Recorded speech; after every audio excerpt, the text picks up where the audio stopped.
Welcome to the Steve Reads His Post podcast. For those of you who are too busy or too lazy to actually read my post, I've taken on the huge effort of reading them to you. Enjoy. Microsoft taking away Direct CSP from small partners. When I moved from Salesforce to become a Microsoft partner about 10 years ago, they were just launching the advisor model for cloud license sales. The road got rocky after that. Life was good. The advisor model was great. Microsoft handled everything, billing, support, collections, etc. All we had to do was bring customers and get paid a commission on the licenses that were bought. Cloud was exploding at that time at a rate Microsoft did not seem prepared for. The advisor model was putting too much of a strain on Microsoft, so CSP was born. CSP sought to put partners or distributors in the line of fire in front of Microsoft. As a CSP, you were now responsible for billing, support, and collections. CSP Bumps. Microsoft launched CSP in basically two flavors, direct or indirect. The indirect model was where partners would transact through a distributor.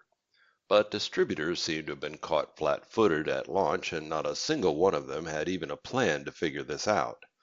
Distributors were still reeling from the loss of hardware and CAL sales as the cloud loomed larger. The other flavor was direct CSP, originally intended for large partners. The problem was that large partners were moving to cloud way too slowly. Desperate to get out from under the burden and not having the patience to wait for Disti to get their shit together, Microsoft decided to lower the bar to entry for direct CSP, and a bunch of small partners, including us, rushed in. Our strategy. The CSP has support responsibility, meaning in the indirect model the distributor was responsible for support, something they were ill-equipped to provide. But as a small partner, we were not really equipped to provide significant support either. So we became both a direct and indirect partner. My thinking was that if we had a customer who looked like they would need a lot of support, I would run them through Disti. Otherwise, we would take them direct. It seemed like a good plan, but again, Disti was not prepared or capable of anything.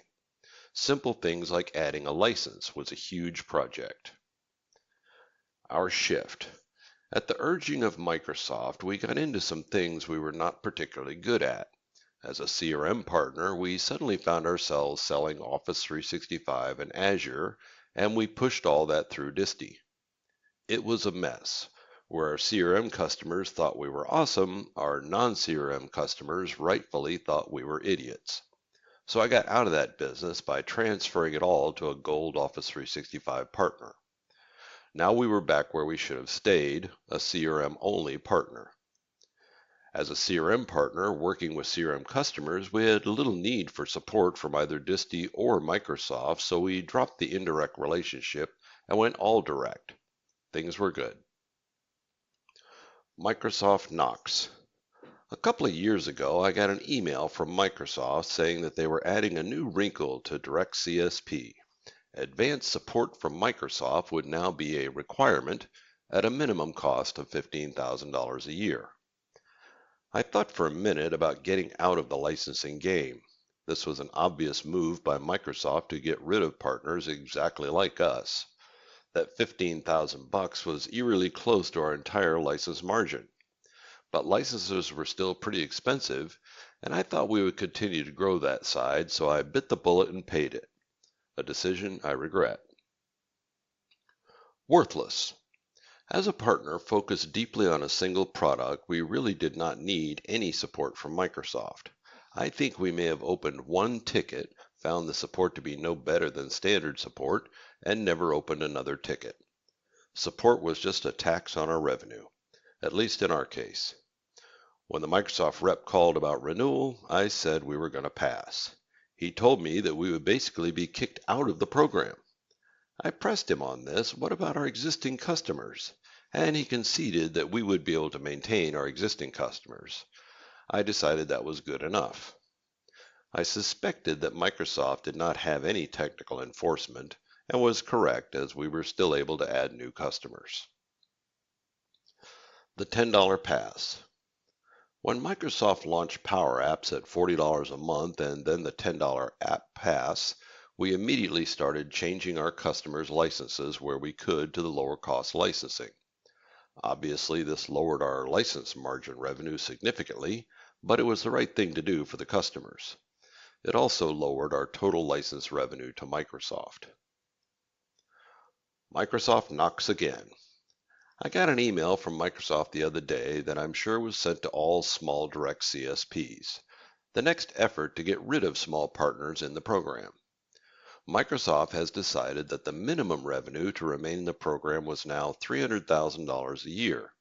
Oh, and you had to pay the support tax too. Otherwise, you would be off-boarded. Off-boarded from a program they asked me to join. To be honest, since we are now focused on selling our solutions that run on low-cost licenses, there's not much of a license margin opportunity for us in CSP anyway. Option. For those that don't meet the new requirements, Microsoft is suggesting we go indirect with a distributor. I have no interest in that. Distis are idiots. What I would prefer is to continue to manage my existing customers and eventually move them to Microsoft directly over time as their renewals come up. I have asked what the process is for that and have not been given an answer. Price lists. Microsoft updates the cloud reseller price list monthly. Often new SKUs are added and some SKUs are removed.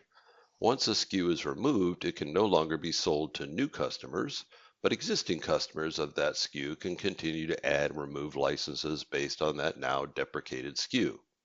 It is not at all clear to me that customers will be able to keep these SKUs in a transition to either Disti or Microsoft, which would now be a new tax on customers if they're forced to move to the current price list in the transition. The undesirables. We all have them, undesirable customers. It would be nice to just flip a switch and get rid of them, but I made a commitment. In some cases, I have agreements in place with terms that I regret, but again, I made a commitment. I can make up new rules for new customers, but I feel bound by the deals that were made with current ones. Maybe if I had as many customers as Microsoft has partners, I too could be ruthlessly arbitrary, but I can't.